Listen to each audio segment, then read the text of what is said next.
Le prologue de Zarathustra. Lorsque Zarathustra eut atteint sa 30e année, il quitta sa patrie et le lac de sa patrie. Il s'en alla dans la montagne. Là, il jouit de son esprit et de sa solitude, et ne s'en lassa point durant 10 années. Mais enfin son cœur se transforma, et un matin, se levant avec l'aurore, il s'avança devant le soleil et lui parla ainsi.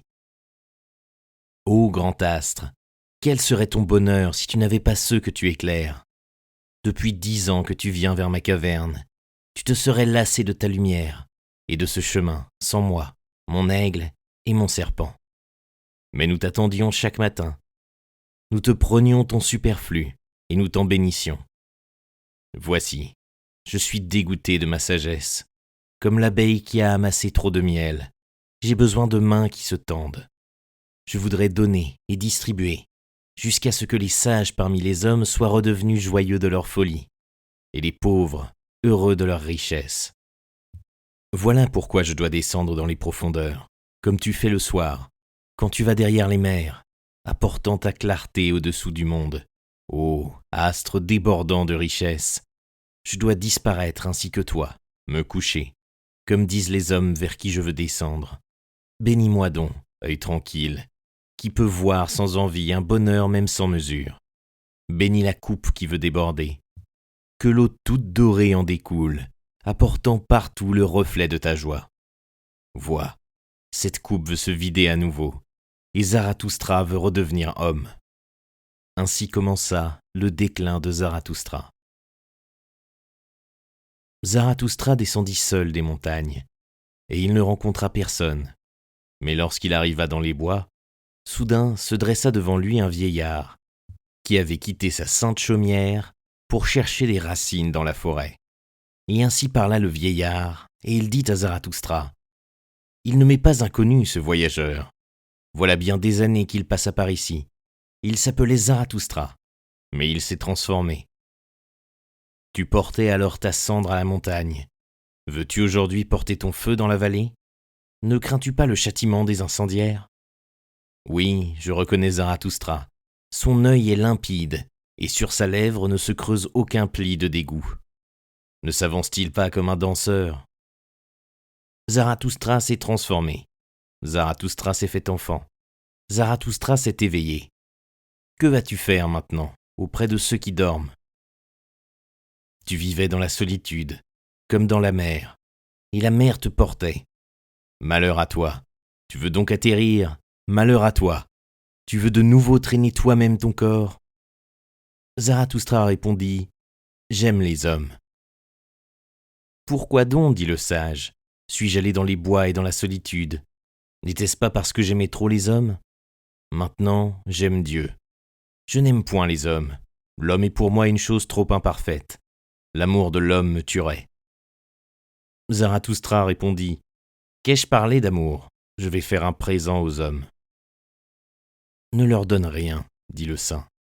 Enlève-leur plutôt quelque chose, et aide-les à le porter. Rien ne leur sera meilleur, pourvu qu'à toi aussi cela fasse du bien.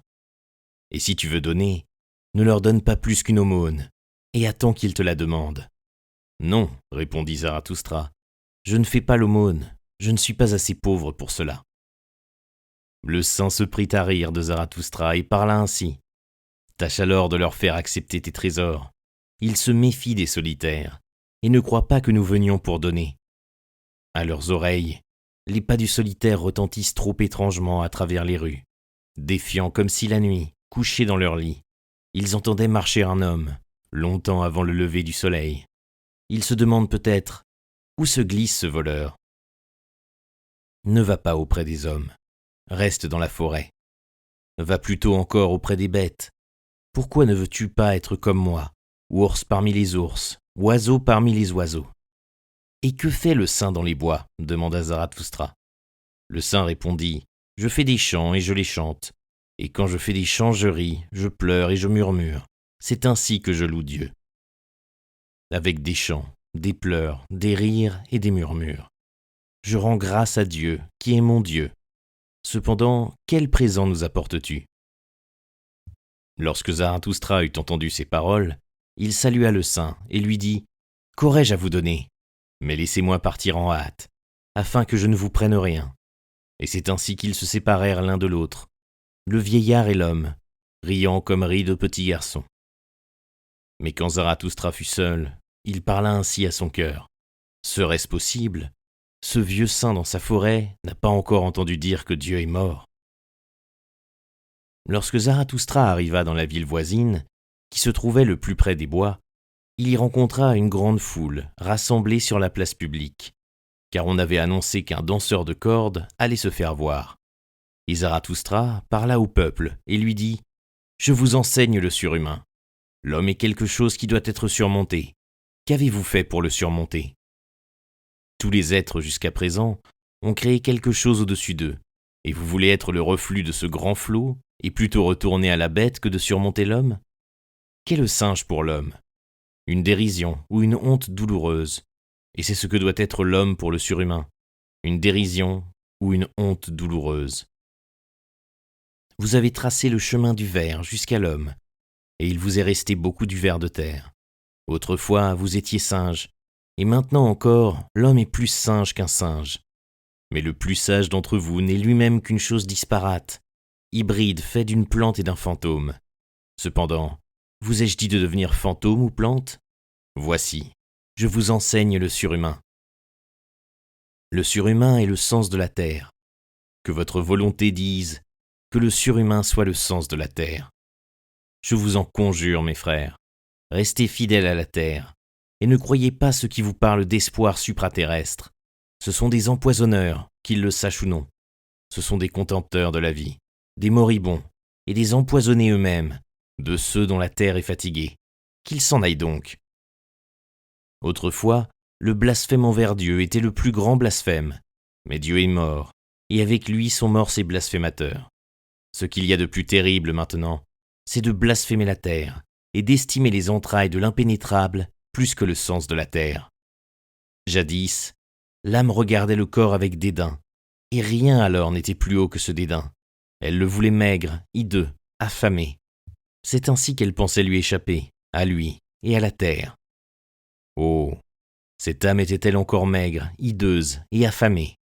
Et pour elle, la cruauté était une volupté.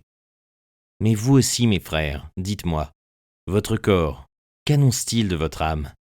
Votre âme n'est-elle pas pauvreté, ordure et pitoyable contentement de soi-même ? En vérité, l'homme est un fleuve impur.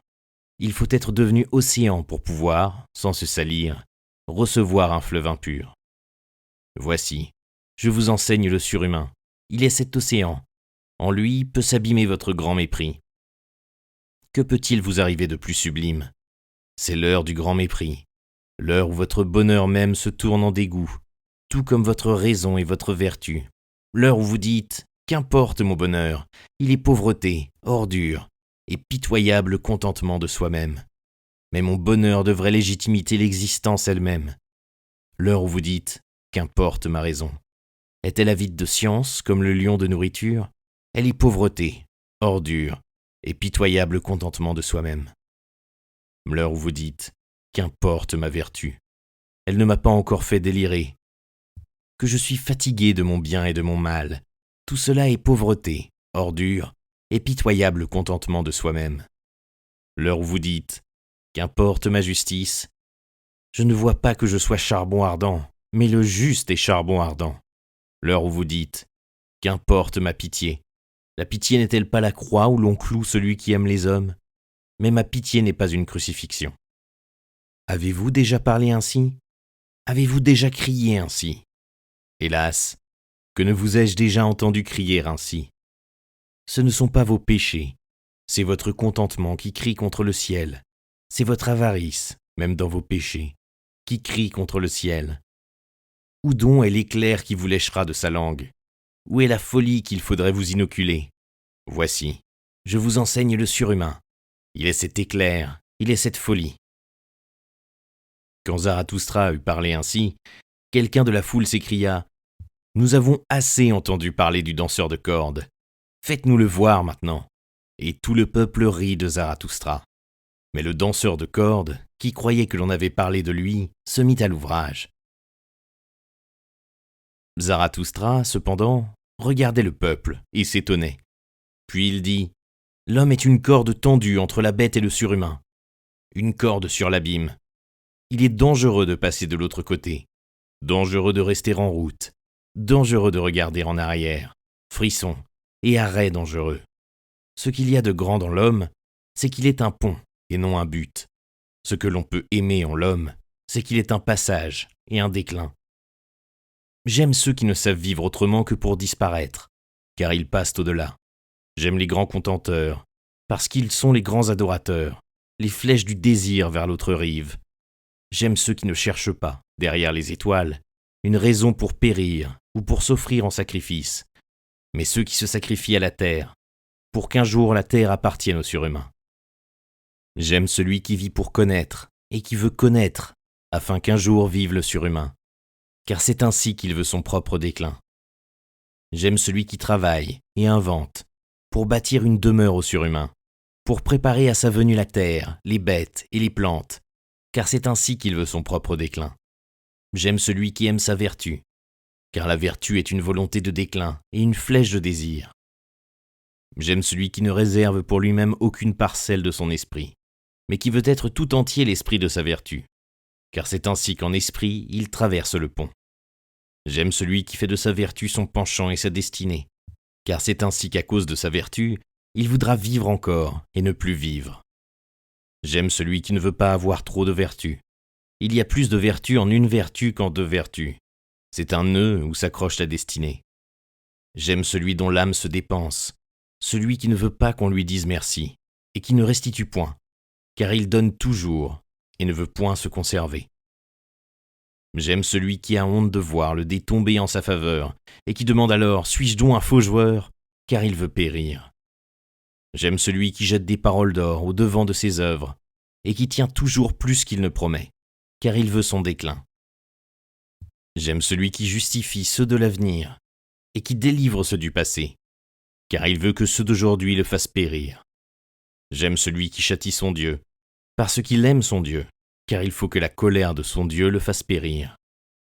J'aime celui dont l'âme est profonde, même dans la blessure, ainsi qu'une petite aventure peut faire périr, car ainsi, sans hésitation, il passera le pont. J'aime celui dont l'âme déborde, au point qu'il s'oublie lui-même, et que toute chose soit en lui. Ainsi, toutes choses deviendront son déclin. J'aime celui qui est libre de cœur et d'esprit. Ainsi, sa tête ne sert que d'entrailles à son cœur, mais son cœur l'entraîne au déclin. J'aime tous ceux qui sont comme de lourdes gouttes qui tombent une à une, du sombre nuage suspendu sur les hommes. Elles annoncent l'éclair qui vient, et disparaissent en visionnaire. Voici, je suis un visionnaire de la foudre, une lourde goutte qui tombe de la nuit. Mais cette foudre s'appelle le surhumain. Quand Zarathustra eut dit ces mots, il considéra de nouveau le peuple et se tut. Puis il dit à son cœur : « Les voilà qui se mettent à rire. Ils ne me comprennent point. Je ne suis pas la bouche qu'il faut à ces oreilles. Faut-il d'abord leur briser les oreilles, afin qu'ils apprennent à entendre avec leurs yeux ? Faut-il faire du tapage, comme les cymbales et les prédicateurs de carême, ou n'ont-ils foi que dans les bègues ? Ils ont quelque chose dont ils sont fiers. Comment nomment-ils donc ce dont ils sont fiers ? Ils le nomment civilisation. C'est ce qui les distingue des chèvriers. C'est pourquoi ils n'aiment pas, quand on parle d'eux, entendre le mot de mépris. Je parlerai donc à leur fierté. Je vais donc leur parler de ce qu'il y a de plus méprisable. Je veux dire, le dernier homme. » Et ainsi, Zarathustra se mit à parler au peuple. Il est temps que l'homme se fixe à lui-même son but. Il est temps que l'homme plante le germe de sa plus haute espérance. Maintenant, son sol est encore assez riche, mais ce sol un jour sera pauvre et stérile, et aucun grand arbre ne pourra plus y croître. Malheur, les temps sont proches où l'homme ne jettera plus par-dessus les hommes la flèche de son désir, où les cordes de son arc ne sauront plus vibrer. Je vous le dis, il faut encore porter en soi un chaos pour pouvoir mettre au monde une étoile dansante.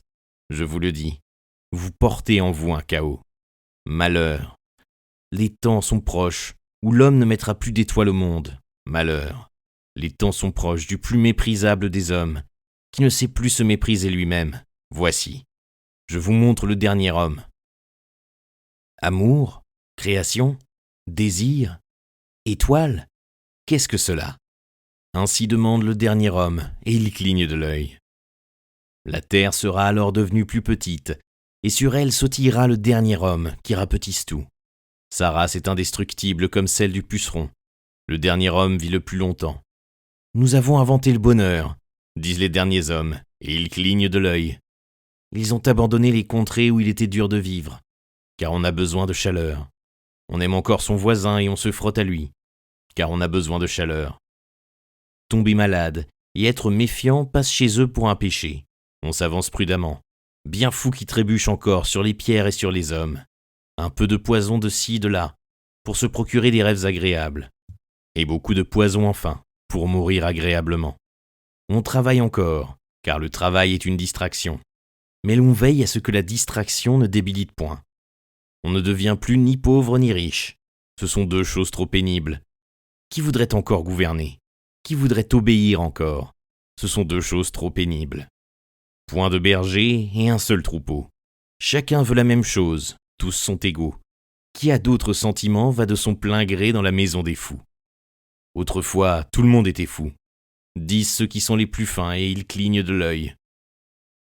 On est prudent, et l'on sait tout ce qui est arrivé. C'est ainsi que l'on peut railler sans fin.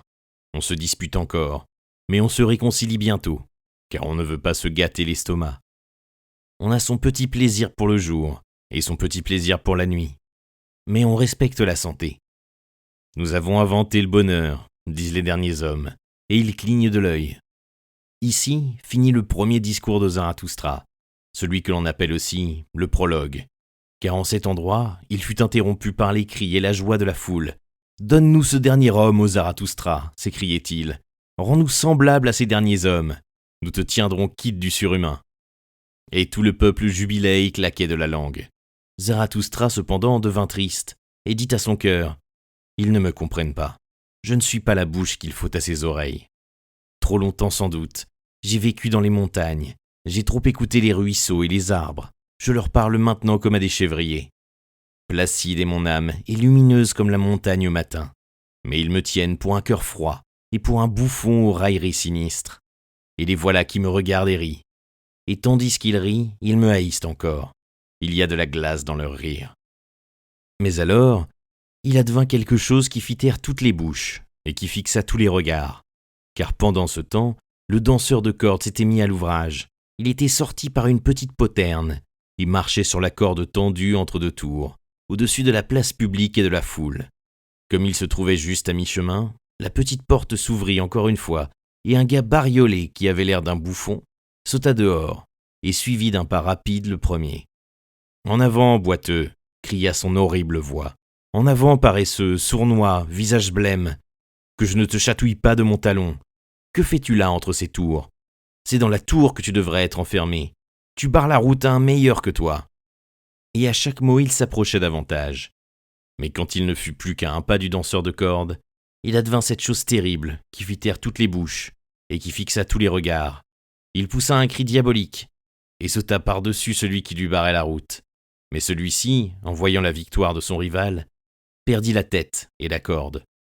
Il jeta son balancier et, plus vite encore, s'élança dans l'abîme, comme un tourbillon de bras et de jambes. La place publique et la foule ressemblaient à la mer quand la tempête s'élève. Tous s'enfuyaient en désordre, et surtout à l'endroit où le corps allait s'abattre. Zarathustra, cependant, ne bougea pas, et ce fut juste à côté de lui que tomba le corps, déchiré et brisé, mais vivant encore. Au bout d'un certain temps, la conscience revint au blessé, et il vit Zarathustra, agenouillé auprès de lui. « Que fais-tu là » dit-il enfin. « Je savais depuis longtemps que le diable me mettrait le pied en travers. Maintenant il me traîne en enfer, veux-tu l'en empêcher ?»« Sur mon honneur, ami, » répondit Zarathustra, « tout ce dont tu parles n'existe pas. Il n'y a ni diable, ni enfer. Ton âme sera morte, plus vite encore que ton corps.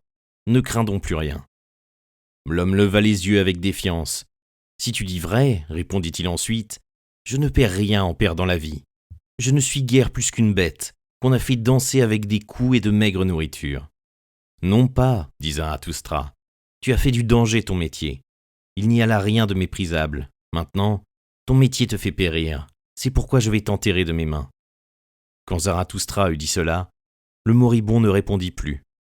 Mais il remua la main, comme s'il cherchait la main de Zarathustra pour le remercier. Cependant, le soir tombait, et la place publique se voilait d'ombre. Alors, la foule commença à se disperser, car la curiosité et la frayeur même se fatiguent. Zarathustra, assis par terre à côté du mort, était noyé dans ses pensées. Ainsi, il oubliait le temps. Mais enfin, la nuit vint, et un vent froid passa sur le solitaire. Alors, Zarathustra se leva, et il dit à son cœur, « En vérité, Zarathustra a fait une belle pêche aujourd'hui. Il n'a pas attrapé d'homme, mais un cadavre. Inquiétante est la vie humaine, et, de plus, toujours dénuée de sens. Un bouffon peut lui devenir fatal. Je veux enseigner aux hommes le sens de leur existence, qui est le surhumain, l'éclair du sombre nuage homme. Mais je suis encore loin d'eux, et mon esprit ne parle pas à leur sens. Pour les hommes, je tiens encore le milieu entre un fou et un cadavre. Sombre est la nuit, sombres sont les voies de Zarathustra. Viens, compagnon rigide et glacé, je te porte à l'endroit où je vais t'enterrer de mes mains. » Quand Zarathustra eut dit cela à son cœur, il chargea le cadavre sur ses épaules et se mit en route. Il n'avait pas encore fait 100 pas, qu'un homme se glissa auprès de lui et lui parla tout bas à l'oreille. Et voici, celui qui lui parlait était le bouffon de la tour. « Va-t'en de cette ville, ô Zarathustra, dit-il. Il y a trop de gens qui te haïssent, les bons et les justes te haïssent, et ils t'appellent leur ennemi et leur contenteur. Les fidèles de la vraie croyance te haïssent, et ils t'appellent un danger pour la foule. Ce fut ton bonheur qu'on se moqua de toi, car vraiment, tu parlais comme un bouffon. Ce fut ton bonheur de t'associer aux chiens morts. En t'abaissant ainsi, tu t'es sauvé pour cette fois-ci. Mais va-t'en de cette ville, sinon, demain, je sauterai par-dessus un mort. » Après avoir dit ces choses, l'homme disparut, et Zarathustra continua son chemin par les rues obscures. À la porte de la ville, il rencontra les fossoyeurs. Ils éclairèrent sa figure de leurs flambeaux, reconnurent Zarathustra et se moquèrent beaucoup de lui. « Zarathustra emporte le chien mort. Bravo, Zarathustra s'est fait fossoyeur, car nous avons les mains trop propres pour ce gibier. Zarathustra veut-il donc voler sa pâture au diable ? Allons, bon appétit, pourvu que le diable ne soit pas plus habile voleur que Zarathustra. Il les volera tous deux, il les mangera tous deux. » Et ils riaient entre eux, en rapprochant leurs têtes. Zarathustra ne répondit pas un mot et passa son chemin. Lorsqu'il eut marché pendant 2 heures, le long des bois et des marécages, il avait tellement entendu hurler des loups affamés que la faim s'était emparée de lui. Aussi s'arrêta-t-il à une maison isolée, où brûlait une lumière. « La faim s'empare de moi comme un brigand, dit Zarathustra. Au milieu des bois et des marécages, la faim s'empare de moi, dans la nuit profonde. Ma faim a de singuliers caprices. Souvent, elle ne me vient qu'après le repas, et aujourd'hui elle n'est pas venue de toute la journée. Où donc s'est-elle attardée ?» En parlant ainsi, Zarathustra frappa à la porte de la maison. Un vieil homme parut aussitôt. Il portait une lumière et demanda « Qui vient vers moi et vers mon mauvais sommeil ?»« Un vivant et un mort, dit Zarathustra. Donnez-moi à manger et à boire. J'ai oublié de le faire pendant le jour. Qui donne à manger aux affamés réconforte sa propre âme. Ainsi parle la sagesse. » Le vieux se retire, mais il revint aussitôt, et offrit à Zarathustra du pain et du vin. « C'est une méchante contrée pour ceux qui ont faim, dit-il. C'est pourquoi j'habite ici. Hommes et bêtes viennent à moi, le solitaire. Mais invite aussi ton compagnon à manger et à boire. Il est plus fatigué que toi. » Zarathustra répondit, « Mon compagnon est mort. Je l'y déciderai difficilement. » « Cela m'est égal, dit le vieux en grognant. Qui frappe à ma porte doit prendre ce que je lui offre. Mangez et portez-vous bien. » Ensuite, Zarathustra marcha de nouveau pendant 2 heures, se fiant à la route et à la clarté des étoiles, car il avait l'habitude des marches nocturnes, et aimait à regarder en face tout ce qui dort. Quand le matin commença à poindre, Zarathustra se trouvait dans une forêt profonde, et aucun chemin ne se dessinait plus devant lui. Alors, il plaça le corps dans un arbre creux, à la hauteur de sa tête, car il voulait le protéger contre les loups. Et il se coucha lui-même à terre, sur la mousse, et aussitôt il s'endormit, fatigué de corps, mais l'âme tranquille. Zarathustra dormit longtemps, et non seulement l'aurore passa sur son visage, mais encore le matin. Enfin ses yeux s'ouvrirent, et avec étonnement, Zarathustra jeta un regard sur la forêt, et dans le silence, avec étonnement, il regarda en lui-même. Puis il se leva à la hâte, comme un matelot qui tout à coup voit la terre, et il poussa un cri d'allégresse, car il avait découvert une vérité nouvelle. Et il parla à son cœur, et il lui dit « Mes yeux se sont ouverts. J'ai besoin de compagnons vivants, non point de compagnons morts et de cadavres que je porte avec moi où je veux. Mais j'ai besoin de compagnons vivants qui me suivent, parce qu'ils veulent se suivre eux-mêmes, partout où je vais. Mes yeux se sont ouverts. Ce n'est pas à la foule que doit parler Zarathustra, mais à des compagnons. Zarathustra ne doit pas être le berger et le chien d'un troupeau. C'est pour enlever beaucoup de brebis du troupeau que je suis venu. Le peuple et le troupeau s'irriteront contre moi. Zarathustra veut être traité de brigand par les bergers. Je dis berger, mais ils s'appellent les bons et les justes. Je dis berger, mais ils s'appellent les fidèles de la vraie croyance. Voyez les bons et les justes. Qui haïssent-ils le plus ? Celui qui brise leur table des valeurs, le destructeur, le criminel. Mais c'est celui-là le créateur. Voyez les fidèles de toutes les croyances. Qui haïssent-ils le plus ? Celui qui brise leur table des valeurs, le destructeur, le criminel. Mais c'est celui-là le créateur. Des compagnons. Voilà ce que cherche le créateur et non des cadavres, des troupeaux ou des croyants. Des créateurs comme lui. Voilà ce que cherche le créateur. De ceux qui inscrivent des valeurs nouvelles sur des tables nouvelles. Des compagnons, voilà ce que cherche le Créateur. Des moissonneurs qui moissonnent avec lui, car chez lui tout est mûr pour la moisson. Mais il lui manque les sans-faucilles. Aussi, plein de colère, arrache-t-il les épis. Des compagnons, voilà ce que cherche le Créateur. De ceux qui savent aiguiser leurs faucilles. On les appellera destructeurs et contenteurs du bien et du mal. Mais ce seront eux qui moissonneront et qui seront en fête. Des créateurs comme lui. Voilà ce que cherche Zarathustra. De ceux qui moissonnent et chôment avec lui. Qu'a-t-il à faire de troupeaux, de bergers et de cadavres ? Et toi, mon premier compagnon, repose en paix. Je t'ai bien enseveli dans ton arbre creux. Je t'ai bien abrité contre les loups. Mais je me sépare de toi. Le temps est passé. Entre deux aurores, une nouvelle vérité s'est levée en moi. Je ne dois être ni berger ni fossoyeur. Jamais plus je ne parlerai au peuple. Pour la dernière fois, j'ai parlé à un mort. Je veux me joindre au Créateur, à ceux qui moissonnent et chôment. Je leur montrerai l'arc-en-ciel et tous les échelons qui mènent au surhumain. Je chanterai mon chant aux solitaires et à ceux qui sont deux dans la solitude.